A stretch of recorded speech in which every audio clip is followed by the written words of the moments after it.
Welcome to our new Retail Razor Show, Blade to Greatness. Our new standalone Retail Razor Show, where we hear from a retail industry leader who shares their sharp insights and cuts of wisdom on how to excel in this dynamic and competitive field. In this series, we learn about the essential must-have skills and qualities that every retail executive needs to lead their teams and their business to success. Whether we're talking about HQ or stores, we'll uncover valuable tips and advice that every retail leader can apply to their own retail career path, raising your blade to greatness. I'm your host, Ricardo Belmar. And I'm your co-host, Casey Golden. Today, we'll speak with Ron Thurston, co-founder of Ossy, best-selling author of Retail Pride, podcast host, speaker, advisor, and board member. Ron leverages his extensive experience leading retail operations for America's most prominent brands to bring attention to the issues facing frontline workers and retail leaders today. After releasing his book, Retail Pride, and the Retail in America tour and podcast, Ron has co-founded Ossy to disrupt how the retail industry hires, engages, and connects retail workers with retail brands and technology partners. Today he's here to talk to us about an incredibly important aspect of change and culture that every retail leader needs to foster, implementing a career development culture as the first step to change your mindset and make change. Let's listen to what Ron has to share with us. Welcome, Ron. Great. Thank you so much, Casey. I love a conversation about how to retain and have career development within retail because it is by far the number one thing I hear and also shows up in surveys around why I stay in retail or why I don't stay in retail is about mentorship and career development conversation. There's no exception to that. It's not compensation. Certainly a lot of conversation about flexibility and work in part-time, but the majority of anyone who's worked in brick and mortar retail who has chosen to stay in this role because they love it, is because we're having important career trajectory conversations, which may or may not be within the organization. They may be ones that take you to a different company, but someone has really guided you in that journey. And I wanted to just spend a couple of moments because I was recently doing a webinar with Sucharita Kadali from Forrester, and they just released some statistics that I think are fascinating. So if you missed that webinar, I wanted to share part of the turnover is that retail does have higher turnover than other industries. So in April of 2022, a little more than a year ago, the average turnover in all trades is 3% per month. So quit rates are the total number of quits during the entire month as a percentage of employees. So on average in every industry in April 2022, 3% of the workforce turned over in a month. In retail, it was 4.4% of the total workforce. And today, as we sit, both have gone down. So April 2023, it's 2.5% in all industries. And in retail, it's gone down a full percentage point to 3.5, which is great news because there was a lot of conversation about not being able to hire and therefore have high turnover rate. So good news, it's going down, but there are still real pain points. One around inconsistent and unpredictable scheduling, around benefits like limited employer sponsored benefits, little or no career advancement, and understaffing.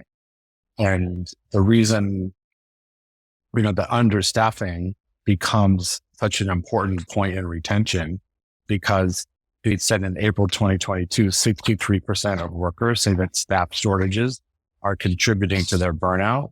And that led to lost work days and to depression and anxiety and sick days. All of this is because of staff shortages. So as quit rates have gone down, there's still a staff shortage problem. That there's a very high cost to what that means. This kind of idea of how culture and brand and how you communicate that in conjunction with career development is a critical component to retention. So the good news, again, just to summarize, quit rates going down, yet we still have significant amount of open and we have a significant amount of people who are making decisions about staying in retail based on career conversations that may or may not be happening today. That's part of Ossy is also, let's assess where you are in your career and let's suggest some other opportunities for career advancement based on your current skill set.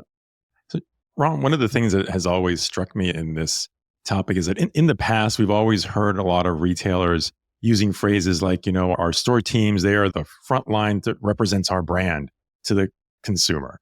And when you hear that, you would always think, well, then they must really highly value those employees and because of that, if they really are the face of the brand to that customer, then surely you're doing everything you can to develop their skills, their not just sales skills, but other operational skills to make them better serve those customers and offer them a career path so that they stay with you in that brand. But I think historically, what we all know is that even though we heard retailers say that, it didn't really hold true, right? It wasn't really, you didn't see that at the end. And when you talk to those store teams, most store teams didn't feel like that what was coming. I'd like to say that it's gotten better. And I think just hearing you talk about it, it gets pretty clear what some of the things that need to happen. That's a mindset that does need to change and to become more of a practical reality. I mean, do you believe that's definitely where we're trending? And do you think that maybe what we saw during the pandemic and what happened with stores, that's been that final push that has gotten retailers at the executive level to move in this direction? I wish, Ricardo, I could say consistently yes. I think there are great demonstrations where that has been true. And there are things that we have never learned. And some of the same bad habits exist. And so I do have opportunity to speak to a lot of candidates that are either currently in job search or thinking about making a change. And so much of it is related to exactly what you say. And that the frontline teams and every retail brand have so many of the answers that you want to learn about your customer, about the product, about why they choose to shop with you, why they convert, why they don't. The people who engage with a live customer and converts or doesn't understands exactly why, because you've had really thorough conversations, and it's data you will never be able to capture on a website. You never know why 90+% of the people on your site never convert. You don't know why. Sometimes you'll get a pop-up survey. I'm sure the response rates on that are pretty low. But in a store where I think some of this falls down is if someone would just ask me, I would tell you exactly what needs to change. And so creating forums where I shouldn't say what needs to change, where we could improve or where product can be better or inventory levels or store design, all of this, it can actually be captured by people who are standing in front of their customer every day. And so creating forums to do that, whether it's store visits, it's coffee talks, it's Zoom meetings, it's town halls, whatever works for you, then I think retention and that conversation are so inextricably linked. Just last weekend, I was in Sawgrass Malls here in Florida, went into a store and into someone who used to work for me. And the first thing that he said was, I remember when you visited the store and you sat down with us and had coffee in the morning before we opened, and you asked us all what we loved about working here, what we didn't, what we could do better as a company, how we could improve. Let's talk about product. Tell me what your customer is saying today. For me, it was an hour of time spent and, $10 worth of Starbucks. And this person years later remembers that meeting. And wow. I think you can't underestimate the power of what that means to field teams to just sit and listen and act and respond. It's the greatest thing you can do to retain your teams. Yeah, I think you really set an example with your Retail in America tour for everyone to get back into the stores. Even when it was the least convenient, you really showed a way of doing this.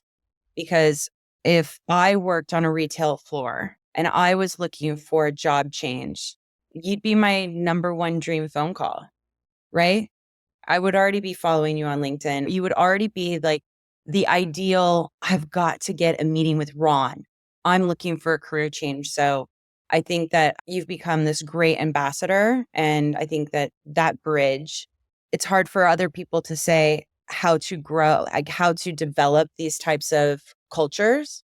And I just feel like it's so much of your DNA that you offer that you're just like a natural resource. So I'm so grateful that you join all these conversations and these podcasts to really open that up to say there is a resource, there is a way, because I think on both sides, they both want to come to you.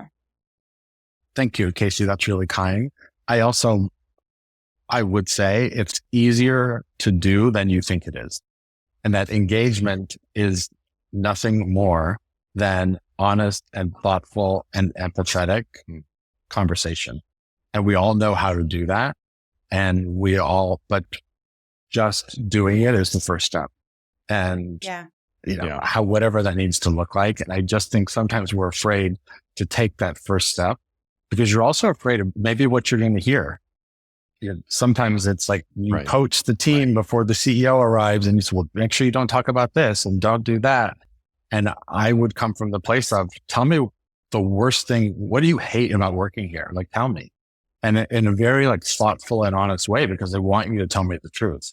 So sometimes I think we're afraid to ask the questions because we're afraid of what we're going to hear. And we can't improve if we don't know. We can't change retention. Core of this conversation is retaining great people. You can't retain them if you don't provide the opportunity to tell the truth and then change it.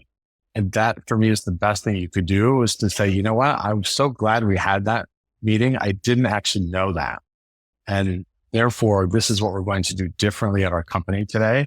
And maybe award that person next company town hall, say, well, great. The best idea for the year came from Casey when I visited the store. Like there are ways to create culture that is about feedback and about recognition that is so powerful, yet so easy. Yeah, I think that is a great way to summarize what those specific key traits are that every retail leader should take away from this conversation, and how to make that culture better and how to really work towards retaining those important store teams that you have today and making it more enticing for the new ones, for the new folks that you have coming in. So Ron, thank you so much for sharing these thoughts and words of wisdom with us today. Thank you, Ricardo and Casey. It's a pleasure. If you've enjoyed our show, please consider giving us a 5-star rating and review on Apple Podcasts and Good Pods.